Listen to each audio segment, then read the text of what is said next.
Bismillahirrahmanirrahim. Oke, bismillah. Assalamualaikum warahmatullahi wabarakatuh. Selamat siang untuk rekan-rekan mahasiswa. Mata kuliah pola desain perangkat lunak, kita masuk ke minggu ke-12. Sebelum kita mulai materi pada siang hari ini, ada beberapa info yang akan saya sampaikan bahwa di Ellen saya sudah memberikan format dan penjelasan mengenai komponen penilaian tugas akhir kalian yang nantinya akan menjadi nilai UAS. Mohon dibaca dan jika ada pertanyaan, jangan sungkan untuk menanyakan di forum yang akan disediakan. Oke, jadi pada minggu ke-12 ini ada pattern atau pola yang menurut saya sayang sekali kalau tidak disampaikan kepada kalian, dan ini juga sayang sekali kalau tidak kalian manfaatkan untuk mengejar poin UAS kalian. Jadi apa itu materi yang akan kita pelajari, yaitu mengenai pola arsitektural model view controller atau biasa dikenal dengan MVC. Oke, jadi model MVC ini merupakan pilihan buat kalian jika nanti ingin diimplementasikan kepada proyek link and match sebagai tugas akhir kalian di mata kuliah ini. Oke, mohon maaf. Ini kita review dulu. Apa yang telah kita pelajari minggu lalu? Kita mempelajari mengenai behavioral pattern, chain of responsibility. Jadi masih ingat bagaimana cara pemanfaatan metode pola desain perangkat lunak dalam melempar masalah atau mengeskalasi masalah ke objek yang lain sampai dia menemui end of chain-nya. Jadi menemui handler yang terakhir. Oke, jadi kita telah mempelajari itu dan saya sudah baca. Tugas praktikum teman-teman ada yang straight to the point, ada yang benar-benar dijelaskan per line. Oke, terima kasih atas partisipasinya. Yang pasti kemampuan rekan-rekan dalam menjelaskan itu semuanya nanti akan bermanfaat untuk rekan-rekan sendiri. Oke, insya Allah saya yakin seperti itu. Oke, lanjut kita masuk ke materi kita. Architectural Pattern Model View Controller. Oke, mungkin sudah ada teman-teman yang paham apa itu konsep dari MVC. Jadi intinya MVC ini disebut sebagai pattern arsitektur, pola arsitektur. Jadi beda dengan yang kita pelajari kemarin, pattern dari Gang of Four itu mulai dari creational, struktural, behavioral sampai concurrency. Tapi ini ada lagi namanya pola arsitektural. Oke, kita lihat sejarahnya pada tahun 1979. Ini Bapak Rinskauk ini dia mengenalkan model view and controller. Model view and controller ini sekarang terkenalnya pada web application. Tapi padahal pada saat itu dikenalkan 1979 ini web application itu belum ada gitu. Tapi saking generalnya, saking bermanfaatnya pola ini akhirnya bisa diadaptasikan sampai sekarang masih kepake. Nah, alih-alih digunakan architectural pattern, maka malah banyak orang, beberapa ahli memang manggil itu sebagai MVC arsitektur. Langsung MVC arsitektur. Orang udah paham MVC itu apa. Gitu. Nah, sebenarnya MVC itu apa? Oke, jadi dia lebih memisahkan antara mekanisme bagaimana data itu ditampilkan, itu di view, dengan bagaimana data itu dimanipulasi. Oke, jadi dia akan ada 3 komponen, model, controller, dan view. Kalau lihat dari ilustrasinya di sini, dilihat bahwa controller itu senantiasa di tengah. View tidak bisa akan langsung ke model, tapi melalui controller. Itu teorinya. Tapi praktiknya seperti apa, nanti kita akan lihat variasi-variasi MVC yang telah diimplementasikan oleh orang-orang. Oke, itu konsepnya lagi. Jadi intinya apa? View itu merepresentasikan output, keluaran. Ya, intinya ini adalah layer presentasinya. User ngelihatnya view. Oke, lihat nih.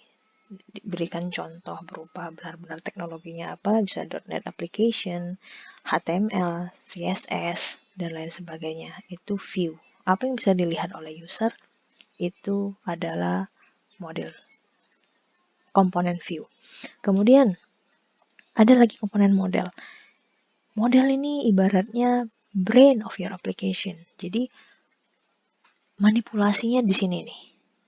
Nah, yang menarik ini juga bisa dicontohkan misalnya database-nya, entitasnya gitu kan. Aplikasinya apa saja, yang pakai Java bisa Java Beans, Oracle, SQL, DB2, Hadoop, dan lain-lain sebagainya. Oke, mulai kebayang kan nanti, wah langsung bisa nih ternyata. Jangan-jangan tugas proyek Link and Match kalian sudah langsung menerapkan MVC misalnya. Tuh, luar biasa nilainya ya. Alhamdulillah. Oke, kemudian controller. Controller ini sebagai perekat antara model dan view gitu. Oke, ini bisa Python. Kenal lagi tuh aplikasi kalian kan? Sudah bisa. Jadi lebih ke pengaturan. Bisa nanti validasi bagaimana apa yang diinput oleh view oleh user divalidasi ke controller kemudian diteruskan ke model gitu kan. Itu fungsinya controller. Oke, lebih lanjut lagi. Ini ada beberapa variasi dalam implementasinya. Implementasinya misalnya view bisa beragam, bisa banyak, lebih dari satu. Oke, masuk akal ya. Kemudian views itu bisa pass runtime values, melanjutkan nilainya yang diterimanya langsung ke controllers. Itu yang saya bilang tadi validasi gitu kan. Dia dari view dilempar ke controllers untuk dicek. Misalnya JavaScript. Oke, kalau misalnya kalian pakai JavaScript. Kemudian, your controller can validate the user inputs. Oke, ini tadi fungsinya kenapa dari views bisa langsung lempar ke controllers. Your controller can receive input in various ways. Jadi bisa menerima inputan dari beragam cara. Bisa sebagai web service, dia nerima URL, ataupun bisa berupa submit tombol pada form. Untuk controller yang mengatasi event itu. Oke, ini yang menarik. Di beberapa aplikasi, komponen model itu bisa update view. Oke, bayangin tadi. Model beberapa aplikasi bisa ngupdate ke view. Oke, jadi tanpa controller model langsung bisa ngupdate ke view. Itu yang variasi saya bilang ke kalian tadi. Jadi nggak melulu harus seperti ini gitu kan gambarnya. Tapi ada variasi yang diimplementasikan oleh orang lain. Intinya nanti adalah bagaimana kalian bisa memanfaatkan model ini. Pokoknya ada yang model namanya model, view, dan komponen. Model, view, dan controller. Jadi tidak perlu saklek, ya ini menyalahi aturan. Tidak, ternyata variasinya banyak. Nah ini yang variasi pertama, yang tadi katanya model bisa update view. User divalidasi view-nya, dia lihat view pas dia nginput divalidasi oleh controller gitu kan. Controller bisa memanipulasi model langsung update view. Ini variasi pertama.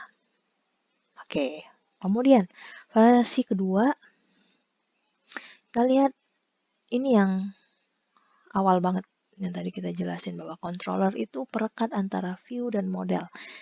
Di sini yang mau dilihat adalah view, view-nya banyak multiple views ya. Jadi lebih banyak tampilannya tapi diatur untuk mengupdate model perlu melalui controller terlebih dahulu. Oke. Yang ketiga seperti apa? Yang ketiga lebih menarik lagi yaitu jika controller ini dipengaruhi oleh event. Jadi ada event tertentu ya misalnya contoh perangkat IoT kan. Perangkat IoT ada sensor atau ada detect GPS, itu langsung controller yang menerima value-nya. Kemudian baru dia manipulasi ke model dan itu nanti ditampilkan ke view, ke banyak view. Itu mungkin nanti kalian bisa terapkan kan di project kalian gitu. Oke, intinya data itu kami hanya menampilkan data Bu gitu. Menampilkan data, tapi nanti konsepnya, triggernya dari controller ya terserah kalian nanti gimana menjelaskan. Kami berarti berhasil menerapkan MVC konsep variasi ketiga gitu. Itu sangat bagus sekali kalau kalian bisa memberikan keterhubungan antara teori yang kalian dapatkan di slide ini dengan implementasi di source code kalian. Biasanya kalau saya senang nilainya saya besarkan. Oke, sekarang kita lihat di real world example. Contohnya sederhana, jadi kita misalnya kita ke sebuah restoran, ketika kita mau pesan kan kita tidak langsung ngobrol ke chefnya atau ke kokinya. Kita akan melalui perantara, waiter atau waitressnya atau pramusajinya, kita pesan dulu. Sebelum kita pesan kita lihat dulu menunya. Menunya ini itu dianalogikan sebagai view. Oke, kemudian kita ngobrol sama pramusajinya mau pesan ini, dan ini. Itu waiter dan waitersnya difungsikan sebagai controller. Kemudian kokinya yang masaknya itu modal. Oke, manipulasinya ada di modal. Oke, kira-kira seperti itu konsep di dunia nyatanya. Jadi mulai kebayang, silakan rekan-rekan pikirkan lagi kira-kira cocok tidak untuk diimplementasikan di proyek rekan-rekan sekalian.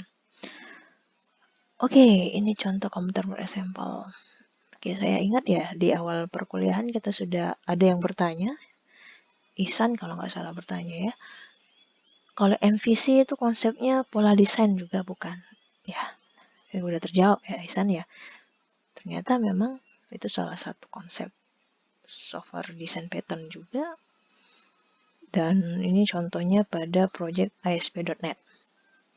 Untuk sekarang pun di framework tertentu itu sudah menerapkan MVC kan. Seperti CI, Code Igniter, kemudian Y framework juga harusnya sudah menerapkan MVC. Jadi kalau rekan-rekan projectnya pakai framework mungkin akan lebih mudah lagi untuk menjelaskan implementasi desain pattern pada kuliah kita. Oke. Seperti biasa ada praktikum. Silakan di copy paste kemudian dianalisis apa yang terjadi pada project tersebut. Oke, jadi gambarannya adalah nanti akan ada aplikasi pengelolaan data pegawai. Oke, nanti data pegawai itu disimpannya di employee gitu. Oke, ini ada 7 kelas. Ada 3 interface dan sisanya 4 adalah kelas. Lihat bahwa model, view, dan controllernya itu masing-masing adalah sebuah interface yang harus diimplementasikan oleh kelas yang lain. Model diimplementasikan oleh employee model, controller, employee controller, dan view ada console view. Oke, datanya di mana? Berarti datanya ada di employee sini gitu. Ini bisa kita bilang datanya ini yang mau dikelola. Nanti di controller akan ada add employee dan remove employee. Nah, ini nih.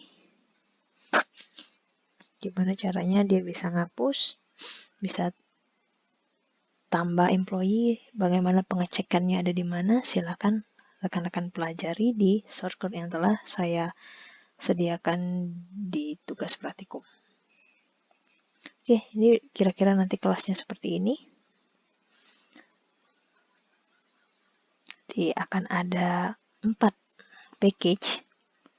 Untuk kliennya dibuatkan di package.demo. Sisanya macam-macamnya dibuatkan satu package masing-masing untuk controller, satu kelas controller, model juga satu kelas, satu package model, view juga satu package view. Oke, silakan dikerjakan tugas praktikumnya. Jika ada pertanyaan terkait tugas akhir dan materi pada siang hari ini dipersilakan di forum. Billahi taufiq wal hidayah. Wassalamualaikum warahmatullahi wabarakatuh.